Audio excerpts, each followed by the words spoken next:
যা যা নিয়ে নিয়েছি, কাঁচা লঙ্কা কুচানো, বাঁধাকপি কুচিয়ে রেখেছি, একটু বিনসটা বড় বড় কেটেছি, ক্যাপসিকাম কুচিয়ে রেখেছি, পেঁয়াজ 3টে কুচিয়ে রেখেছি, এখানে গাজর কুচিয়ে রেখেছি। এবারে আমি চাউমিনটা ভালো করে সেদ্ধ করে ধুয়ে জল ঝরিয়ে এরকম করে রেখেছি, জল ঝরিয়ে রেখে চাউমিন সেদ্ধ করে রেডি করে রেখেছি। এবারে আমি তেলে দিয়ে দেবো, ফার্স্টে পেঁয়াজ দিয়ে দিলাম, তেলের মধ্যে পেঁয়াজ দিয়ে দিলাম।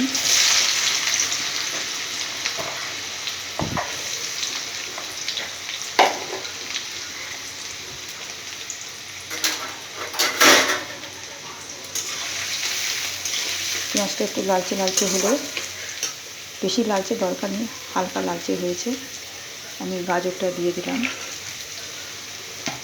তারপরে দিয়ে দেবো কেটে রাখা বিনস দিয়ে দিলাম। পরপর সব সবজি আমি দিয়ে দিচ্ছি, কেন এগুলো সেদ্ধ হতে হবে তো তেলের মধ্যে, তাই জন্য পরপর দিয়ে দিচ্ছি। বাঁধাকপি দিয়ে দিলাম, ক্যাপসিকাম দিয়ে দিলাম। এবারে দিয়ে দেবো পরিমাণ মতন নুন দিয়ে দিলাম, সামান্য একটু চিনি দিলাম টেস্টের জন্য। ভালো করে নাড়াচাড়া করব, ভালো করে ভাজা ভাজা হলে তারপর চাউমিন মিশাবো। তাড়াতাড়ি সেদ্ধ হওয়ার জন্য আমি একটু ঢেকে দিয়েছিলাম, কেননা আমি তো সেদ্ধ করে নিইনি আলাদা করে, সেই জন্য সব সবজিগুলো ঢেকে নুন মিষ্টি দিয়ে যেন ঢেকে দিয়েছি, তাড়াতাড়ি হয়ে যাবে, সেদ্ধও হয়ে যাবে আর ভাজা ভাজাও হয়ে যাবে। সুন্দর কালার এসছে।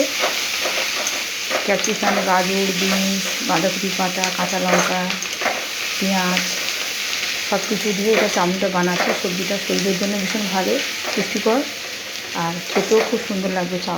চাউমিনটা যে বানাবো, দোকানে কিনে খেতে হবে না। আবার ঢেকে দিচ্ছি আমি। বন্ধুরা, রান্নাটা ঢেকে ঢেকে করলে খুব তাড়াতাড়ি রান্নাটা হয়েও যাবে, আর আপনাকে সেদ্ধ করার জন্য অপেক্ষা করতে হবে না।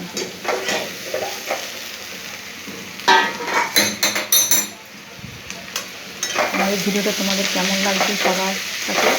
আমি নতুন নতুন রান্না নিয়ে আসছি বেরিয়ে তোমাদেরকে দেখাবার শেখাবার জন্য।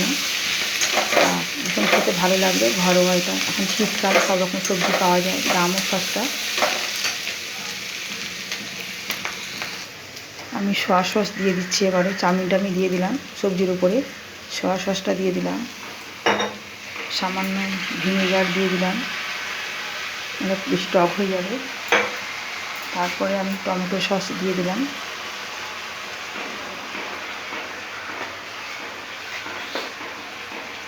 আজিনামোটা আমি দিচ্ছি না। এবারে ভালো করে নাড়াচাড়া করে মিশিয়ে নেব, নিলেই আমার চাউমিন রেডি।